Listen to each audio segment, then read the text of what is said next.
আমার মতে এই দুনিয়াতে সবচেয়ে বড় দাতা আর সবচেয়ে সাহসী মানুষ হচ্ছে কন্যা সন্তানের বাবা। সারা জীবন মেয়েকে সবচেয়ে ভালোটা খেতে দেয়, সবচেয়ে ভালো জামাটা কিনে দেয়, তার সামর্থ্য থাক বা না থাক। লাখ লাখ টাকা খরচ করে মেয়েকে পড়াশোনা করায় কোনো আশা ছাড়া। জানে বিয়ে দিলেই মেয়ে পর, ছেলেদের মতো সে সংসারে কিছু দিতে পারবে না। তবুও মেয়েকে বেস্ট শিক্ষা প্রতিষ্ঠানে পড়ায়। প্রাইভেট ভার্সিটি, প্রাইভেট মেডিকেল, কোথাও মেয়ের 30% কম নেই।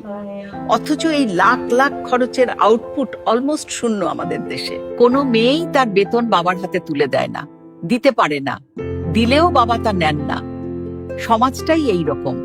সারা জীবন এত কষ্ট করে পালা মেয়ে অনেক সময় বাবার অসুস্থতায়ও আসতে পারে না, অন্যের পারমিশনের জন্য অপেক্ষা করতে হয়। আমি বেশিরভাগ মেয়েকেই দেখি তাদের স্বপ্ন অন্যের বাড়ি যায়।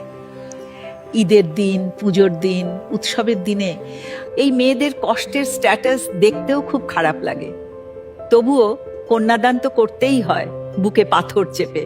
যে মেয়েকে কোনোদিন একটা বকা দেয়নি, অন্যের বাড়িতে তার সাথে কেমন ব্যবহার করবে সেই শঙ্কা বুকে রেখে মেয়েটাকে বিদায় করা অসীম সাহসী মানুষ বাবা। আমি সত্যি জানি না এই সাহস বাবাদের কোথা থেকে আসে। আকাশ সমান উদারতা না থাকলে কি এই ত্যাগ সম্ভব?